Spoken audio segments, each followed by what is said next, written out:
I've titled this message, A Gentile Woman's Petition.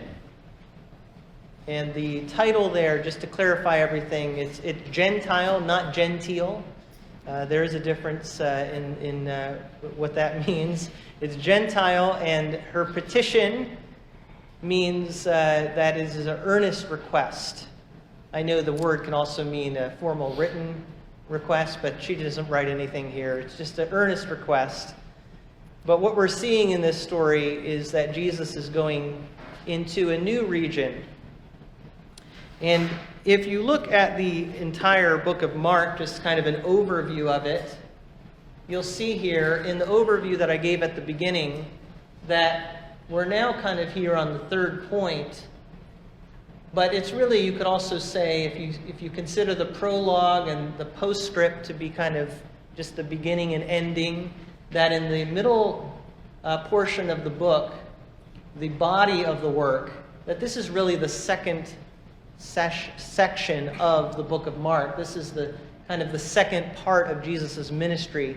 He has spent a lot of time in Galilee, over a year of ministry in Galilee. And you have observed with me how that has gone, that there has been increasing conflict and that many of the religious leaders were opposing Jesus more and more. But it is also interesting as he goes now into a Gentile region, the region of Tyre and Sidon, that this is not the first time this region has been mentioned. In Mark chapter 3, verse 8, it says that Jesus withdrew with his disciples to the sea, and a great crowd followed. In verse 8, it says that they were coming from various places, including Tyre and Sidon. So this is not the first time that this area has been mentioned. It's a northern area, so he's gone north because he really wants to have some time away from the crowds. And as you know, the crowds have been following him everywhere, and there has been this increased opposition. So if he were to go anywhere else, it would have been a problem. So he retreats to this area. What you'll notice, though, as he's going here and he's seeking more solitude and probably an opportunity for his disciples to be with him and him to continue to prepare them, because they are going to have to face a lot in the future. He knows this, and he wants to continue to equip and prepare his disciples. But you'll notice it says that when he went to Tyre and Sidon, he entered a house and did not want anyone to know. And yet he could not be hidden. So even here, where he wanted to be hidden, he couldn't be. Immediately, a woman comes to him. This is a woman, it says, who has a little daughter with an unclean spirit, that she heard about him and came and fell at his feet. Now, as I said, this is titled A Gentile Woman's Petition. So what we're seeing here, he's in a Gentile region and a Gentile woman comes to him. Remember, he has just talked to Jewish leaders, and they have challenged him about defilement. And now, where is he? He is in an area that they would have considered to be defiled. A Gentile woman. And we're going to see four things about her. The first is that her residency, the woman's residency. When he goes into the house, immediately, this woman comes to him, and Mark points out a few things about her that really to Jews would have been stacked against her. These are things that to us, we wouldn't think of them as a big deal, but to Jews it was. She was a woman, which was a lower status in their culture, but she was also a Gentile and a Syrophoenician. Now, that doesn't necessarily seem like a big deal to us, but to the Jews it was. One commentator said that she hails from a city that the Old Testament deemed to be a wealthy and godless oppressor of Israel. Tyre and Sidon, as a matter of fact, fought against the Jews during the Maccabean period, the intertestamental period between the Old and the New Testament. Tyre and Sidon, this area was actually against the Jewish people. This area was also home of the notorious Old Testament character, Queen Jezebel. And if you know anything about her, not a great person. Tyre probably represented, according to Carson, the most extreme expression of paganism, both actually and symbolically, that a Jew could expect to encounter. If you thought in their day of paganism, Tyre and Sidon was a place you would have thought of. Now when we think about this, can probably relate on some level, because even today, it is still certainly within human capability to label a whole group of people, right? We can look at a certain group of people and make just kind of some sort of blanket assessment about that group of people. That happens today. And that certainly would have happened to a woman like this from a Jewish perspective. She would have been, oh, she's one of those Phoenicians. Those pagans. That's her residency. Number 2, her request. It says here, she immediately she came. She had a little daughter with an unclean spirit. She fell at his feet. And then the description that he gives.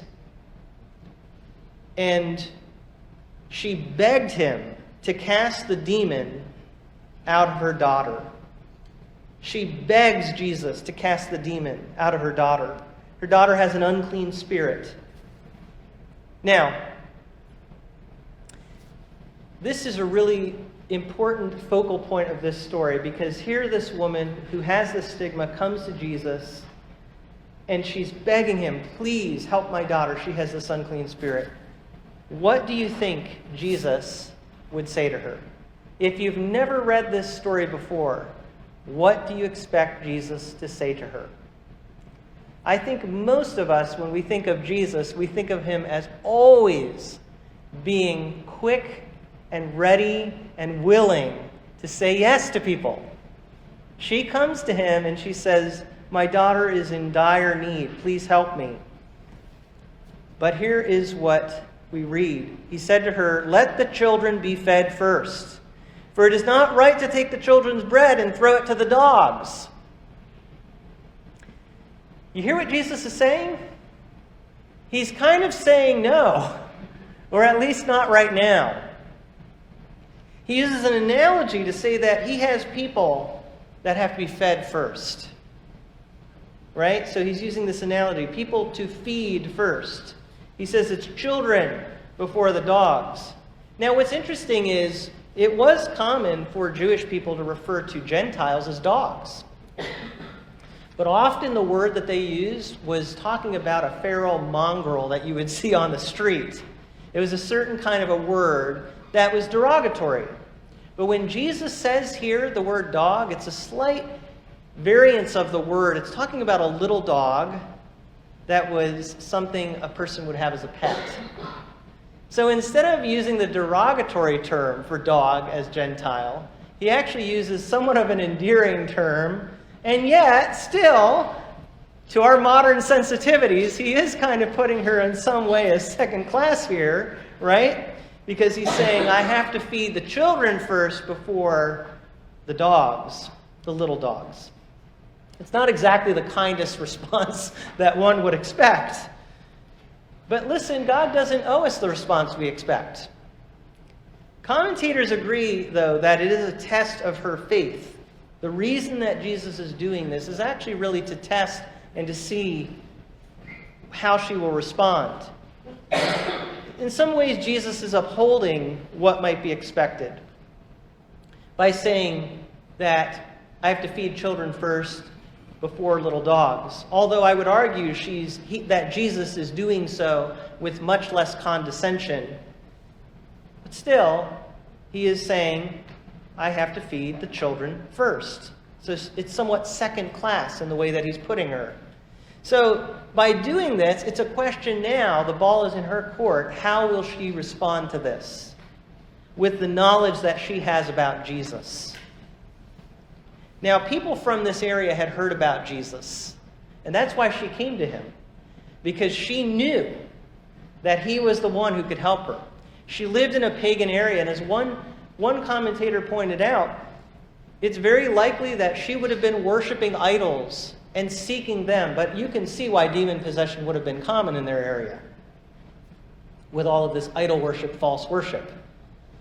But she turns away from all that, realizing it's not going to help her daughter, and she seeks Jesus as the true answer. So what is this woman's response? This is the third point, the woman's response after her request. There's various ways that she could have responded. She could have responded in defeat. I call this like the Eeyore response. We all know Eeyore. We have that picture in our head. Oh, poor me. And that's how she could have responded. God doesn't really care. I'm just this lowly Gentile Phoenician woman that God doesn't care about. Or she could have responded with offense. How dare he? How unfair. How like those Jewish people to refer to us in that way instead of helping me when I need his help so much. But the third response is the response that we see, which is a response of persistence. What if I keep asking? I know he's the one who can help me. Why does she do this? Why does she do this? Because she is desperate. And she loves her daughter. You can imagine this, the love that she has for her daughter. True love will lead us to a place of deep concern, won't it? When we really care about people. And I've experienced that so many times, and even in this last week, all of your concern. When we truly care about people, when we love them, we have concern for them. Imagine the concern of a mother for her daughter here. She's desperate. So, how does she respond in this desperation? In this love for her daughter?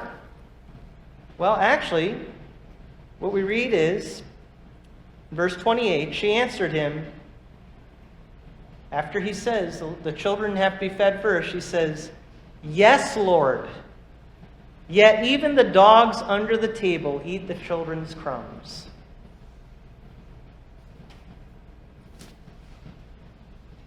She actually accepts Jesus' prerogative. She doesn't fight it. She doesn't argue with it. She says, "Yes, Lord. You've just said I'm a little dog. You have to feed the children of Israel first." Yes. And yet she makes a request on the terms that he has set. Why? Because of her heart disposition. She actually, as I read about, this is just so fascinating, is the first person we read in the book of Mark who actually gets one of his parables. The first one who hears the word in parabolic form and receives it and says, "Yes, I get what you're saying. I receive that, Jesus." She's not insulted. She shows humility. She shows faith. She accepts God's assessment. And what does she want? She just says here, "I accept what you're saying, but I only, like a little dog, want the crumbs from the table." Now, you all have seen dogs at the dinner table, haven't you? You know what they're like. They want some crumbs. They'll take anything, right? They'll take anything. They're just so happy if they get a crumb. But she makes such a powerful point. She knows she needs what Jesus has. She knows he has that bread that she needs. She's not arguing against him, and she's not saying, no, don't care about those children. Fine, you should feed the children. I agree with you. But like a little dog, I just want the crumbs. My question in this is, can we accept things and not accept things the way this woman does? Because she does a good job of accepting the right things and not accepting the wrong things, right? There are a lot of people who can't accept the word of Jesus. They can't accept that. They can't listen and actually hear. They fight against it, and yet this woman can accept a true assessment of herself. She doesn't argue against it. But she doesn't accept in some sort of resignation that God won't help her. She truly believes that God can and will help her. And there are a lot of people who won't persist and believe in what God can do. If Jesus challenged them, and there are other people that Jesus challenged to test them, and what do in some cases? They oppose him or they walk away. She doesn't walk away. She persists. She believes. She is humble, but she has faith. And that leads finally to the woman's relief. The woman's relief. The woman is not offended. The woman is not offended, but notice that neither was Jesus at her comeback, if you want to call it that, right? She kind of came back at him. But look now at verse 29. He said to her, for this statement, she just stood right up and said, I just want crumbs. And he said, for this statement, you may go your way. The demon has left your daughter. I really believe that what we have seen here is that Jesus wanted to stir up and show what was in her heart. And he responds to what he sees in her. You know, in spite of what some people say, and I know that there's a lot of wacky theology out there, and there's all kinds of ways, you know, we can describe it as a road with ditches, and you can go off one side or the other. And there are some people that have a theology that says, whatever we ask God to give us, he's obligated to give us. And that's not true. On the other hand, some people, and I had a friend who wrote something like this recently, and I really disagreed with it. They said something to the extent that prayer doesn't actually change anything. It just, other than it just helps us. And I think, no, God responds to us. Do we understand the full mystery of his will? No. But God does respond to us. And I think we see that graphically illustrated in this story. That this woman persisted with Jesus and he responded to her. When we go to the Lord in faith, we can trust him with his response. He is listening.